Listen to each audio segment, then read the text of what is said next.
Hi developers. இப்படி இருந்த என்னோட டெஸ்லா தான் இது போல் மாறிடுச்சு. ரீசன் என்னென்னு கேட்டிங்கன்னா, இதோட பேட்டரி வந்து மழையில் நனைஞ்சு இதில் ஒரு 10 செல்ஸ் மட்டும் டேமேஜ் ஆயிடுச்சு. இந்த சைக்கிளை நான் மேக் பண்ணி 2 இயர்ஸ் ஆச்சு. 1 இயர் கண்டினியூ ஒன்றும் எந்த ஒரு விஷயம் கிடையாது. பட் மழையில் நனைஞ்சனால தான் என்னால் இதை மறுபடியும் ரெடி பண்ண முடியல. அதுவும் இல்லாமல் இதுக்கு யூஸ் பண்ண லித்தியம் அயன் பேட்டரி பார்த்திங்கன்னா, அந்த செல்ஸ் வந்து எனக்கு செப்பரேட்டாக கிடைக்கல. அதனால் இதை அப்படியே கிடப்பில் போட்டேன். நானும் ஆன்லைன்லேயும் சரி வடக்கு நண்பர்கிட்டையும் கேட்டு பார்த்தேன். அவங்க பார்த்திங்கன்னா மாஸ் குவான்டிட்டியாக வாங்கினா தான் கிடைக்குன்னு சொன்னாங்கன்னு சொல்லி நான் கிடப்பில் போட்டேன். சரி அப்படியே கரண்ட் போகுதுன்னு விட்டுட்டேன். அப்புறம் பார்த்திங்கன்னா நம்ம ஈரோட்டில் சர்ச் பண்ணதில் ஒருத்தர்கிட்ட இந்த இது கிடச்சிது. அவர்கிட்ட ஒரு பேட்டரி 200 சொல்லிட்டு 10 பேட்டரி 2000 ரூபாய்க்கு நான் வாங்கினேன். எலக்ட்ரிக்கல் வெஹிக்கிள் யூஸ் பண்ணுற இந்த லித்தியம் அயன் பேட்டரியில் பார்த்தீங்கன்னா நிறைய டைப்ஸ் இருக்குது. அதனால் இதோட காஸ்ட் பார்த்தீங்கன்னா ரொம்ப எக்ஸ்பென்சிவாக இருக்கும். சரி வாங்கிட்டு வந்தாச்சு. இதை சார்ஜ் போட்டு டிஸ்சார்ஜ் பண்ணி மறுபடியும் நம்ம சைக்கிளோட பேட்டரியோட கம்பைன் பண்ணிடலான்னு சொல்லிட்டு இந்த சார்ஜிங் மாடலில் சார்ஜ் போட்டேன். பேட்டரியோட ஆம்ப் ரேட்டிங் அதிகமாக இருக்கனால அந்த ஐசி புகஞ்சு போச்சு. சரி ஆல்டர்னேட்டிவாக யோசிச்சு பார்த்தா பவர் பேங்க் மாடல் ஒன்று வீட்டில் சும்மா தான் கிடந்துச்சு.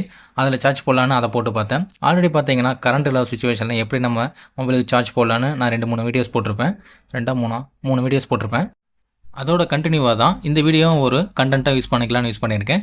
பட் லித்தியம் அயன் பேட்டரியை எப்படி சார்ஜ் போடலான்னு கேட்டிங்கன்னா, இந்த மாதிரி கேஸ் இருக்குது. அதாவது இந்த கேஸ் பார்த்திங்கன்னா ப்ராஜெக்ட்காக யூஸ் பண்ணுவாங்க.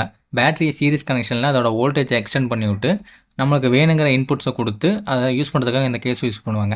பேட்டரியை பொறுத்த வரைக்கும் அதோட வோல்டேஜ் ஆர் ஆம்ப் ரேட்டிங்கை நீங்கள் 2 விதத்தில் எக்ஸ்டெண்ட் பண்ண முடியும். இந்த பேட்டரியோட வோல்டேஜ் பார்த்தீங்கன்னா 3.6 வோல்டேஜ், ஆம்ப் ரேட்டிங் 2550. இதோட டைப் பார்த்தீங்கன்னா 3C. இதில் இந்த சிங்கிறது பார்த்தீங்கன்னா ரொம்ப டாபிக் வந்து பெருசாக போகும். உங்களுக்கு அதை பற்றி தெரிஞ்சுக்கணும்னா மறக்காமல் கமெண்ட் பண்ணுங்கள். நான் செப்பரேட்டாக வீடியோ எடுத்து போடுறேன்.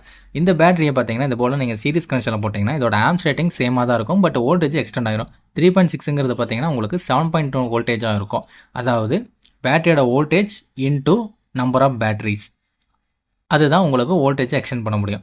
இல்லை ப்ரோ எனக்கு வோல்டேஜ் சேமாக இருக்கணும் பட் ஆம்ப்ஸ் ரேட்டிங் அதிகமாக வேணும்னா பேட்டரியை பேரலில் இது போல் கனெக்ட் பண்ணிங்கன்னா உங்களுக்கு வோல்டேஜ் சேமாக இருக்கும், ஆம்ப்ஸ் அதிகமாகும். கால்குலேஷன் பார்த்தீங்கன்னா amps rating into number of batteries, அதுதான் கேல்குலேஷன்.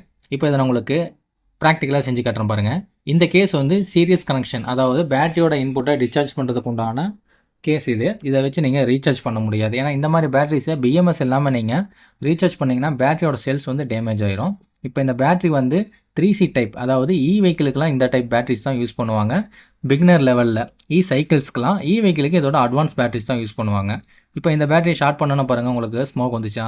இந்த பேட்டரி நான் சீரிஸ் கனெக்ஷனில் போட்டோன்னே இதோட வோல்டேஜ் பாருங்கள் ஆல்மோஸ்ட் வந்து 16 வரைக்கும் வந்துருச்சு. இப்போ இது வந்து சீரிஸ் கனெக்ஷனில் இருக்குது. இந்த பேட்டரி நீங்கள் இது போல் வச்சு இதை சார்ஜ் பண்ண முடியாது. உங்களுக்கு பேட்டரி சார்ஜிங் வேணும்னா அது கொஞ்சம் பெரிய டாபிக், அதை நீங்கள் கமெண்ட் பண்ணுங்கள், நான் அதுவும் செப்பரேட் வீடியோவை எடுத்து போடுறேன். இப்போ இந்த சீரிஸ் கனெக்ஷன் கேஸை நம்ம பேரலல் கனெக்ஷனாக மாற்றிட்டோம். செஞ்சு சேஞ்சஸும் பண்ணலைங்க. ஸ்ப்ரிங் எல்லாத்தையும் ஒரு சைடுமே பிளைன் எல்லாத்தையுமே ஒரு சைடு போட்டோம். அதுதான் பேரலல் கனெக்ஷன்.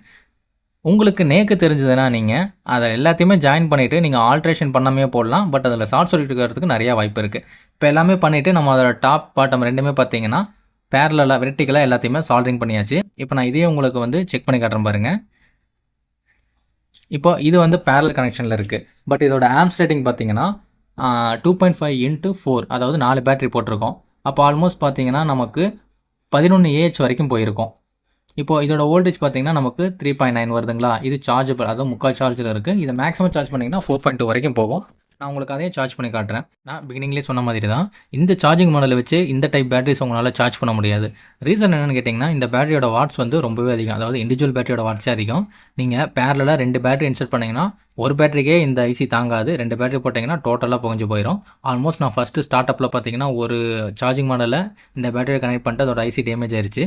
அதனால தான் நான் பவர் பேங்க் மாடலில் சூஸ் பண்ணேன்.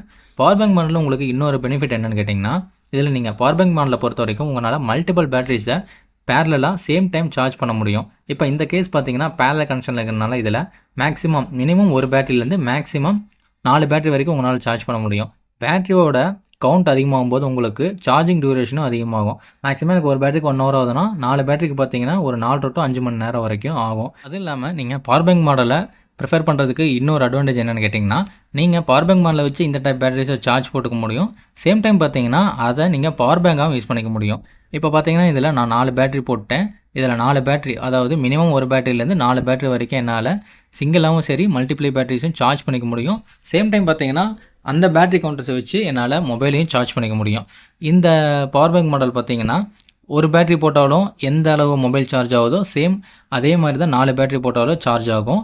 அதாவது சார்ஜிங் டியூரேஷன் அதிகமாக இருக்கும். பட் சார்ஜிங் கெப்பாசிட்டி பார்த்தீங்கன்னா மேக்ஸிமம் இதில் 4 பேட்டரி போட்டு இந்த மொபைலை நீங்கள் ஒரு 3 டைம்ஸ் வந்து சார்ஜ் போட்டுக்க முடியும். ஏன்னா இதோட ஏஜ் வந்தீங்கன்னா 12 ஏஹெச் இருக்குது. இந்த மொபைலோட ஏஜ் பார்த்தீங்கன்னா 3.5 ஏஹெச் தான். பாருங்கள், இப்போ நான் 3 பேட்டரி கழட்டிட்டேன். ஒரு பேட்டரிலையும் பார்த்தீங்கன்னா இது கண்டினியூவாக சார்ஜ் ஆகிட்டு இருக்குது. அதுக்கு ரீசன் இதுதான். இந்த பேட்டரி வந்து 3C. உங்களுக்கு 3C டைப் பேட்டரிஸோட டீட்டெயில்ஸ் வந்து ஃபுல்லாக தெரியணும்னா கமெண்ட் பண்ணுங்கள். அதை நான் செப்பரேட் வீடியோ எடுத்து போடுறேன்.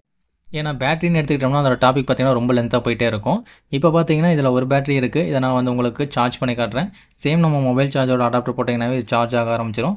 பட் என்னென்னா வாட்ஸ் அதிகமாக போட்டிங்கன்னா சார்ஜிங் டியூரேஷன் கம்மியாக இருக்கும். வாட்ஸ் கம்மியாக போச்சுன்னா சார்ஜிங் டியூரேஷன் அதிகமாக இருக்கும். அவ்வளோதான்.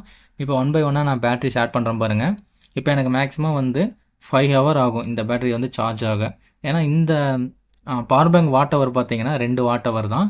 அதனால் மேக்ஸிமம் எனக்கு சார்ஜிங் ஹவர் ரொம்பவே கம்மியாக தான் இருக்கும். இப்போ நான் ஃபுல்லாகவே போட்டேன், சார்ஜ் ஆகிட்டுருக்கு. அண்ட் மக்களே, மறக்காம சேனலை சப்ஸ்கிரைப் பண்ணிக்கோங்க. இது ஒரு ஸ்டார்ட் அப் வீடியோ தான். ஏன்னா E-Cycleக்காக வாங்கின பேட்டரியை எப்படி ரீசார்ஜ் பண்ணி பேரலாக மொபைல் பவர் பேங்காக யூஸ் பண்ணலான்னு ஒரு கண்டென்ட்டாக தான் போட்டிருக்கேன். பட் ஆக்சுவல் ரீசன் என்னென்னு கேட்டிங்கன்னா, இந்த பேட்டரிஸை என்னோட E-Cycleோட பழைய பேட்டரிஸோட கம்பைன் பண்ணி சைக்கிள் ஒர்க் ஆகுதா இல்லையான்னு செக் பண்ண போகிறோம். அது இல்லாமல் அந்த சைக்கிள் ஒர்க் பண்ண பிறகு அதை ஆல்டர்னேட்டிவாக ஏஜ்ட் பீப்புள்ஸ் ஓட்டுறதுக்காக அதை நம்ம ஆல்ட்ரேஷன் பண்ண போகிறோம். அதெல்லாம் அப்கமிங் வீடியோஸில் தான் வரப்போகுது. அதனால் மறக்காமல் சேனலை சப்ஸ்கிரைப் பண்ணிக்கோங்க. இந்த வீடியோ உங்களுக்கு யூஸ்ஃபுல்லாக இருந்தால் மறக்காமல் லைக் பண்ணுங்கள். Thank you for